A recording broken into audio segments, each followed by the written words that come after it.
and welcome back to Utopia. We believe that knowledge is power. My name is Jane Robertson. I'm here to empower you through knowledge and motivation, and I'm not a professor. Let's get to learning. And in today's video, we are learning about the novel Northanger Abbey by Jane Austen and why I think it's the perfect book to get back into reading or to get into the classics or to start reading in general. First of all, I am an absolute simp for books, and I have put it as my mission this year to read 52 nonfiction books. Northanger Abbey was super high on my list. It's always been the copy that I had that I unfortunately don't have here right now because I gave it to my mom to read. I actually purchased in 2019, but now that I sort of made a pact with myself to read 52 books, it's like, oh, I'm gonna read Northanger Abbey right away because I've been wanting to read it since I saw the movie, probably like in high school sometime, and I really enjoyed it. And I'm absolutely in love with old gothic horror novels and the romantic elements, but I love how Northanger Abbey does all of this, but then does it in a super lighthearted way and almost like a Bridget Jonesy style of book. And I also love how much it reminds me of Bridget Jones when Bridget Jones itself is based on the Jane Austen novel Sense and Sensibility. But for me to explain why I love this book, let me dive a little bit into why it reminds me of Bridget Jones. So just as in Bridget Jones, we have a heroine who's not like the brightest or not the most like perfect heroine ever. And then we also have several suitors and just really colorful characters throughout the novel as well. Not just like the heroine and the guys who want her, but everyone in the book basically is a character and is interesting in their own way. And the novel, to sum it up very lightly, is about Catherine Morland, who is invited by her neighbors who don't have any kids of their own to go to Bath, and she has lots of siblings. And she's 17, and Bath is like this place where rich people go to summer, basically. So there she meets Isabella Thorpe and John Thorpe because John Thorpe has been hanging out with her brother James, and so she ends up sort of hanging out with them, and she and Isabella become best friends for start of the book. And Isabella has a thing going on with her brother James.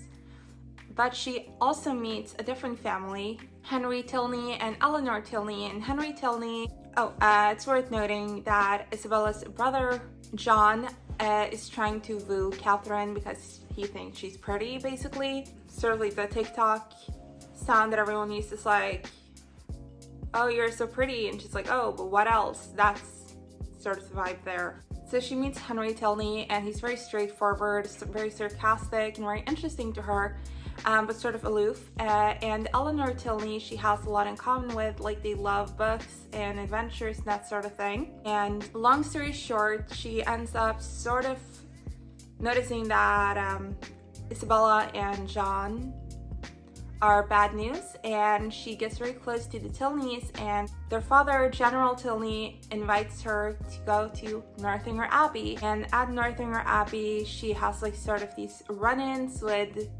gothic horror mystery and is speculating on the death of Henry and Eleanor's mother and stuff like that.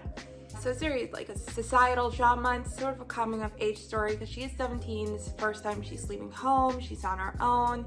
She comes from a very naive family, and so she really has to like learn the ropes. So I'm just going to do a quick overview of the characters. First of all, we have Catherine Morland, who is the main character, the heroine, who is, like I said, 17, very naive, sort of from a country background. Like her family does well, but they're not the richest and are not the most like educated. Her parents are sort of naive as well. Then you have Henry Tilney, who is a bit older. He's 26, I think, and he is very well read, very well spoken. He even has like a position, like a job, even though he's super wealthy. And he just is like a man of responsibility, and he seems very harsh and sarcastic, but he's very caring. Then you have his sister Eleanor, who also likes sarcasm, but is more on like making sure that Catherine feels involved. And they bond over, well, all of them actually bond over their love of like horror novels and stuff like that. And Henry, going back a little, Henry tries to like get Catherine very excited about going to Northanger Abbey by insinuating that lots of like gothic elements are to be discovered. And Eleanor has really never had a friend before, and she's very lonely since her father is a general, her oldest brother is a captain, and Henry also works and travels, and her mother is deceased. So she's very excited about the thought of having Catherine, whom she really adores, to come into her family so that they can spend time together. And then you have General Tilney, the father of Eleanor and Henry. He is very caring and attentive, but he's also a bit controlling and overbearing, and Catherine sees him as sort of monstrous at times. Then you have Isabella Thorpe, who tries really hard to befriend Catherine as she wants her brother. She believes Catherine's family to be a lot more wealthy than it is, and when she finds out that's not the case, she really tries to go after Eleanor and Henry's brother, Frederick. And she is sort of like, you know, those like, oh, the popular girls in like old Britain with like the chauve makeup and stuff, who are like popular but they're bad news. That's basically Eleanor, except like very conventionally attractive. Oh, not Eleanor, Isabella. Then you have her brother John Thorpe, who is honestly, because he talks about his horses and his horse carriage ride things like guys who are obsessed with their car. And I didn't know that this happened in this era, and finding that out was disappointing and made me feel worse for women at the time than they already did. Because imagine they're not even being cars yet, and they're having some guy like go on and on and on about his horses and carriage rides. And then just not listening to her at all, like trying to woo her, trying to get her to marry him, but never ever actually listening to her opinion, her wants, her needs, or even just what she's saying in general. Disgusting. James Morland is Catherine's brother, and he's from the same family as Catherine, so obviously even though he's been to Bath a little bit longer, he's still kind of naive, but also because he just wants to believe the best in people. So he's super, super nice, attentive, caring. He loves Catherine, and he basically tells her everything. Unfortunately, he's like very easily duped, although it seems that at the end of the book he sort of pulls himself together and gets more of a shield in a way that's just necessary in society. Frederick Tilney, or General Tilney, is Eleanor and Henry's brother, and he is sort of a douche, very like self-important and narcissistic, and just not like Eleanor and Henry at all. Eleanor and Henry are super caring people, and Frederick Tilney, you know, like flirts with Isabella and makes it very known even when she is engaged to Catherine's brother, which disgusts Henry and Eleanor. They are like, ugh, no, he better not come home right now. Mr. and Mrs. Allen are the neighbors who take Mr. and Mrs. Allen are neighbors who take Catherine to Bath.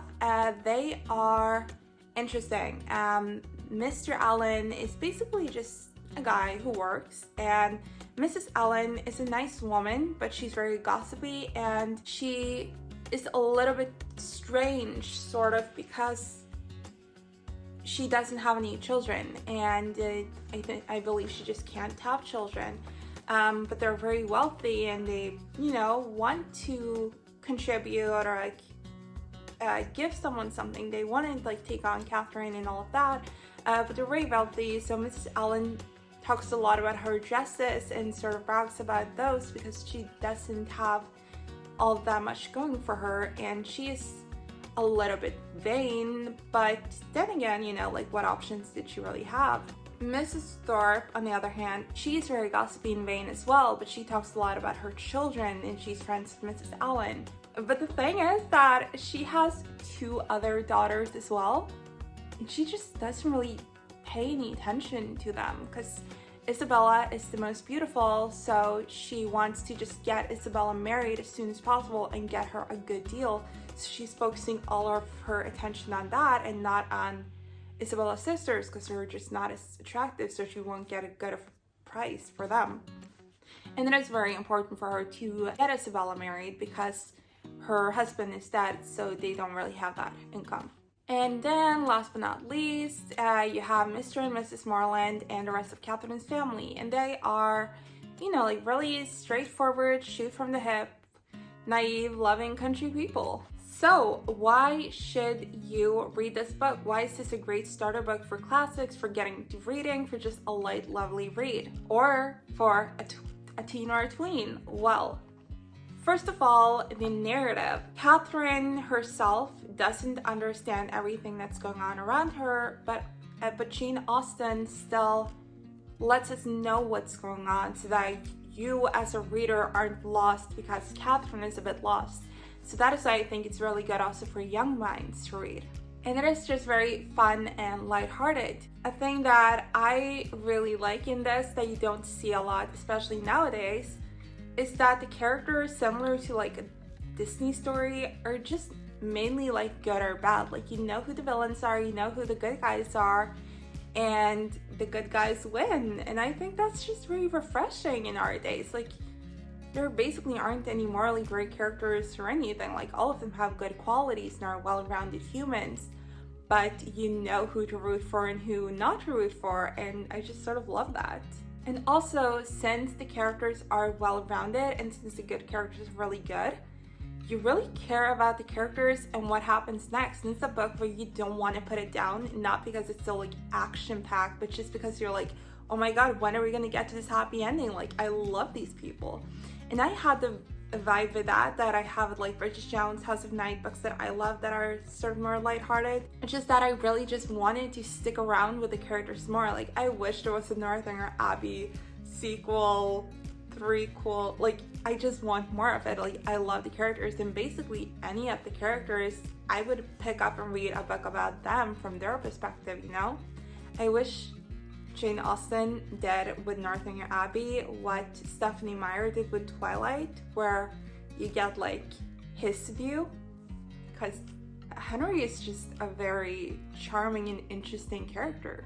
Also, the romance is very cute and is surprisingly realistic for like a gothic novel. It's, you know, two young people fumbling around trying to make, or three young people if you include the drama, but like young people just fumbling around trying to make themselves understood and just being a little bit like, oh, why doesn't she understand what I'm saying? Like, I like this person. And that is also refreshing. Like, you don't always need all of that extra drama. Also, I think the gothic element is done very well, and especially good for younger people because it adds to the story so that the story isn't too flat or too boring, but it's not so extreme that it's like horrifying. It's just like an extra thrill, you know? Also, always with a classic or like with an older book, you get this added layer of just seeing how things were done, how you spoke, how people thought in that era. And I especially think it's very interesting to see like what was taboo and stuff at the time, like Mr. and Mrs. Allen are like, you shouldn't hang out with Isabella because they ride around in open carriages, and that is shameful. And she's like, what? That's shameful? And I'm also like, what? That is shameful. Like, you learn something new every day. And then also the whole thing of like, you're at a party and there are like 100 people there, you can't talk to anyone because you have to wait to be introduced. And that alone does that the entire story is so different from what it would have been if it was in our time, you know, where you can just go up to someone and say, hey. Absolutely, let me know what you think about this book. If you decide to read it, I really hope you do, or if you've already read it. If you agree with me, if you disagree with me, I'm gonna put some affiliate links to the book below for like an Audible, a Kindle, a paperback, and hardcover, just so you know. And let me know if you want more of these videos. I would love actually if you're interested to do sort of like a book club thing where we decide on reading a classic and then 2 weeks later we meet up for like a video or for live, would be awesome, and just talk about the book. That being said, I will see you soon. Take care.